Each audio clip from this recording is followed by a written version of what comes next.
Welcome back to A Celtic State of Mind. I'm Paul John Dykes, and tonight I'm joined by Sean Connolly, Kevin McCluskey and Chris McElwain, and it's half-time at Celtic Park, and it's one each. Sean, it looks like a carbon copy of the Dundee game. Nice early goal.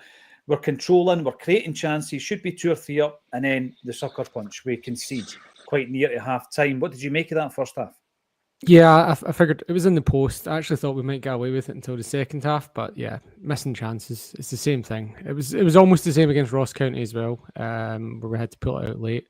But creating should be 3 up, whatever. Don't take our chances, and then it gives them oxygen and they get a chance and score. Wasn't exactly a classic goal. So yeah, you're right. It's the same script we've had in the last 3 domestic games. Yep, it really is frustrating, Kev, because for large parts of that first half, Celtic were the controlling, dominant force, but we go in 1-0. They've had 2 important players taking off through injury.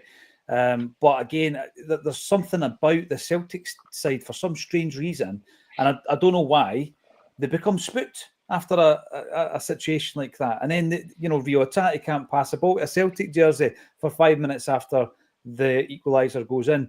It's a bit of a concern. You hope that they get a rocket at half-time. Yeah, a rocket or an arm around the shoulder, maybe the alternative. Excuse me, but they need something. Brendan needs to work his magic at half-time. I'll share the same opinion as yourself and Sean from what he's been saying there, that it's a carbon copy of Dundee, and I've got a note written down kind of like that. This is the same as that game, except we haven't conceded yet. And as soon as I wrote that, we did. So I kind of tempted fate on that one. But for 40-odd minutes in this game, I think we've been very much in control. We've dominated everything. It could be 4 or 5-0 up before Kilmarnock scored, because Maeda, Kyogo twice, Hatate have all really, really presentable opportunities. So this game could have been out of sight. Didn't take them, and get hit in as Chris kind of says before, like a sucker punch, but something you can see coming. I'm not sure what's going on at the moment with this team, because we've got it in us that we do dominate games for such a long period of time, but we're not able to put anyone to bed right now. And it seems to me that maybe there's individuals within the team who are lacking confidence. The team as a unit might have confidence, but individuals don't, and Kyogo's maybe one of them. I think he's missed 2 really good chances that you would expect him. He's missed 1 really good chance and then squared for Kuhn when he should have been hitting the shot. A confident striker takes that one on, make the keeper make a save, if nothing else. And we're not using him very well as a centre forward. It's been highlighted an awful lot through commentary that he's showing for the pass, he's demanding it, and we're not getting it. The one time he does get the pass, he bounces it back off to Callum McGregor and he takes it on and scores. So I'm not sure what's going on. Like I said, there's players that individually seem to be lacking in confidence, and it seems to just feed throughout the rest of the team as the game goes on, if we're not able to get that second goal around about the half-hour mark. But like you said, time for Brendan to put a rocket up some of the players perhaps, and try and get a reaction from them for the second 45 minutes. Yeah, I mean, I'm going to focus a wee bit on the midfield for the time being, Chris, because I think obviously we get the goal. It's another McGregor goal. He scores his 7th goal of the campaign. But for many moves in that first half, McGregor's got the ball and he's playing it, to Carter-Vickers, who gets it back. He plays it to Trusty, gets it back. And it's about the speed. It's the tempo at that point, because at that stage, Kilmarnock have regrouped and they've got their blocks 4 behind the ball, and you think to yourself, right, we need to be quicker than that. And that's why I think, Maeda and Kuhn haven't had a great deal of service actually from a midfield. Engels all over the park. First time he loses the ball, there's a groan. 30 minutes. Now, this is after Rio's given the ball away I don't know how many times. Schmeichel's given the ball away twice. But Engels loses the ball. So it's almost as if we're waiting, we're anticipating for him to have a bad game. I don't think he's having one. Rio Atati, cut out the Hollywood passes, mate. Just do the simple thing and let's start creating some chances. I mean, there was 2 occasions where the ball has gone wildly over the bar, and you're looking at Rio saying, let's do the simple things and let's get the job done. And we find ourselves at 1-1. That's going to give them so much confidence going in at half-time, Chris, when I don't think they're a great side. I don't think Dundee were either, but they caused us problems. Yeah, I largely agree with that. I think, look, our finishing's been woeful. All season we've been clamoring on about lack of service to the strikers, get the ball to the strikers. Well, do you know what? We've created some brilliant chances tonight, and the final product has been dreadful. There's no other way to say it. It's been absolutely dreadful. I mean, I'm pretty sure any one of us could have gone on the park and put that one in the net, to be honest, the one that real skies over the bar. Kyogo's chance to be a bit harder, but should really be scoring. I mean, we had one early on with Maeda, between him and Kuhn, one of them should be scoring. And we started fast. We started well. We started on the front foot. We started fast. We were, playing the ball well. I think Taylor was actually, really assisting the midfield. You've mentioned Taylor was coming inside, and we were the ones that were doubling up on the Kilmarnock players, and it was great. We were creating lots of space. But you get the goal from Callum McGregor because he's allowed to venture forward. That's what Callum McGregor's great at. When he's got the space, he can venture forward. He gets into that pocket right on the edge of midfield, and he cracks one in. He's done it, multiple times this season. Fantastic. All the credit in the world.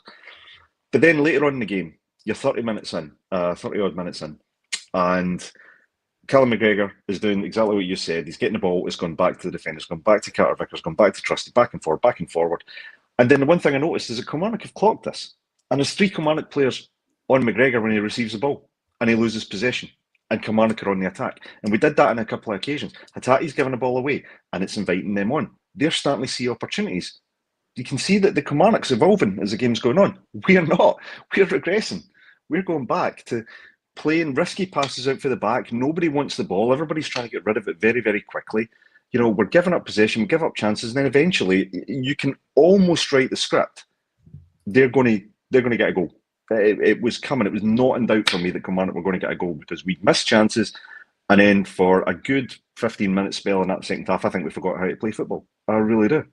I was incredibly frustrated watching that. I think there's been a lot of good in the match. I want to balance it. I think there's been a lot of good stuff. I think Taylor was having a pretty decent game going forward. I thought he was imposing himself on the game. He's a player who gets a lot of criticism for his defensive ability, but I thought forward he was playing well. I thought Engels, you're right, his movement, he was building play. It wasn't always working. I would say I didn't think everything Engels was trying was working, but he was certainly imposing himself in the game. Front 3 look incredibly quick, looked like they could make something happen, but as I say, the no clinical element at all. But this is Kilmarnock we're playing domestically at home, right? We miss these chances in Europe, and I don't care what anyone says about young boys, about where they are in their domestic league and how they're playing, how they've been in Europe so far. We play this way against young boys, we will get trounced. We will get absolutely trounced because we're becoming a predictable team. And I agree completely with what Kev says. I think there's confidence issues, but there's a fragility about this team when we go under pressure. There absolutely is. I don't get why. I don't understand. I don't understand that. This is a problem. This is a problem. I'm going to come to you, Sean, because obviously Kilmarnock score the goal. It's a situation where obviously if the ball is bouncing off your own arm, then you put it in the back of the net, it's chopped off because it was laid on by a different player whose arms were into his body in a so-called natural position. The goal stands. Is that basically it? Unfortunately, that is the current interpretation of rules, which is interesting because the rule has not changed. 2 years ago, the interpretation of it changed. So it would have been 2 years ago that goal would have been disallowed, or 2.5 years ago.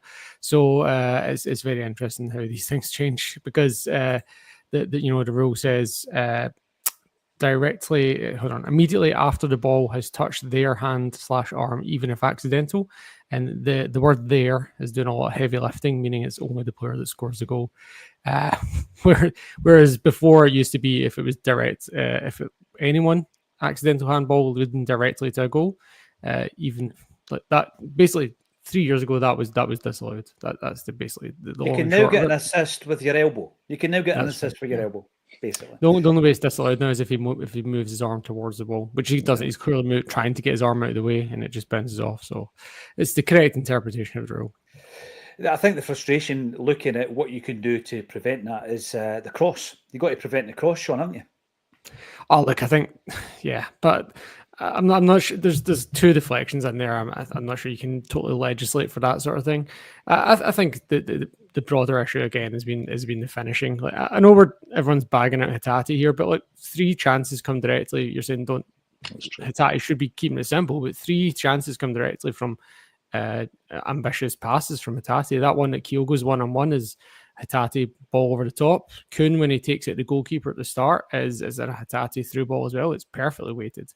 And then the final chance we actually had, which was 10 minutes before, 15 if you include injury time, the one where Kuhn gets in the box, is again a Hatate ball over the top to Taylor that opens everything up. So he's not, I don't think Hatate has actually been the poorest out there. And I know you're defending Engels because people are getting on him. Again, I think that's unfair. I think he's had some good moments, but he has also, there's like 3 moments in my mind stick out where he's kind of lost it cheaply. Lost the ball. I think McGregor's the only one that's been really consistent, but again, he started off the game 3 times in the first 10 minutes. He's driving into the box, and that's just tailed off. You know, like we're all talking about this isn't the sort of thing that's going to be good enough for Champions League standards.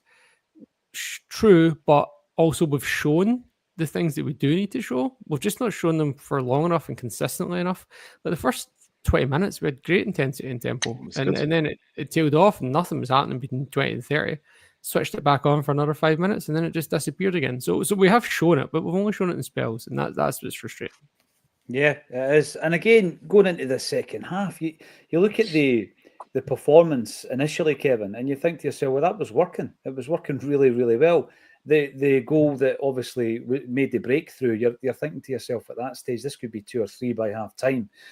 What is it about this team? And as I say, it's unjustified for them to feel spooked.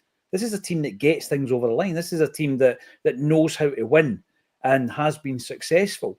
Why do you think that we have looked like rabbit in the headlights a few times this season, particularly after going behind against Rangers, for example, or when Dundee pulled it back to 1 each? We kind of fell to bits after that.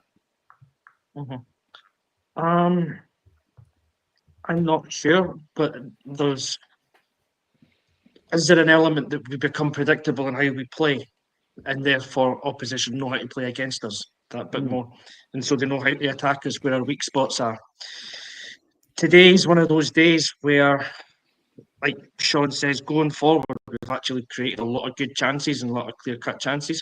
Yeah. If we're a bit more deadly in front of goal, then the game's out of sight by 20, 25 minutes. We've got 2-3 goals and we're an easy street. I don't know if that plays on anyone's mind, that we haven't got the second goal and it becomes I was going to say we're desperate to get it, but it becomes a feature of our play that we really want to get a second goal and we're not settled until we get it. Then the opposition grow into the game a little bit more because they haven't lost the goal. There is weak points in the defence that can be targeted down the left-hand side for sure. And I think just in general, we're fairly weak at defending cross balls when they come into the middle. So if the opposition get the chance to do that, throw a ball in, cause a little bit of difficulty, there's a chance that things can happen. If Vickers doesn't win the first ball when it comes in, there's a very good chance that the opposition get a shot to goal. So I think there's a lot of different factors that will come into it. One thing that you'll talk about would be maybe the mentality of the players, but they are a winning team. You know, it's a team that goes and wins big games, big competitions, and I think that's the thing that makes this a little bit more difficult to properly analyse or put your finger on exactly what it is that's going wrong. And again, it could just be something as simple as if you look at a centre forward who goes a few games without scoring, his head goes down, he becomes a wee bit desperate. If you look at defenders, once they concede a goal on maybe the first attack that the opposition have, they haven't had a chance to make very many mistakes in the game, but they've just lost a goal. So confidence goes, and maybe that breeds into the next game. And what we just need is a clean sheet in a game. So a striker needs a goal and then he might go on a run. The defence might just need to get through a game with a clean sheet. And then that's like a reset moment and they go again. But it is difficult to really put a finger on what the issue is because it's so unlike this team. Yeah. Andy Logan, welcome to the show. We need Yang on the second half. I'm not sure if you're on the wind-up, Andy. Bless him. Bless him, yeah. Yang, bless him. The big thing with that is it wouldn't matter who was on the wing because they're not getting the service quickly enough for me, Andy. You know, we're labouring it. We're playing quite a lot of passes before we're going forward in that respect. We're not getting them on the back foot. We're allowing them to regroup. And I think that's a bony frustration for myself. And I'm pretty sure, obviously, Brendan has seen that one as well. I'm just checking it before we wrap this up if there's been any substitutes. I can't see anything obvious as the teams make their way back onto the park. But let's join Celtic for the action in the second half, and let's hope that we can get the business done in the second 45. We'll see you all at full time. All that's left for me to say thanks for tuning in, and thank you to Sean, Kevin and Chris for joining us on A Celtic State of Mind. On the hips.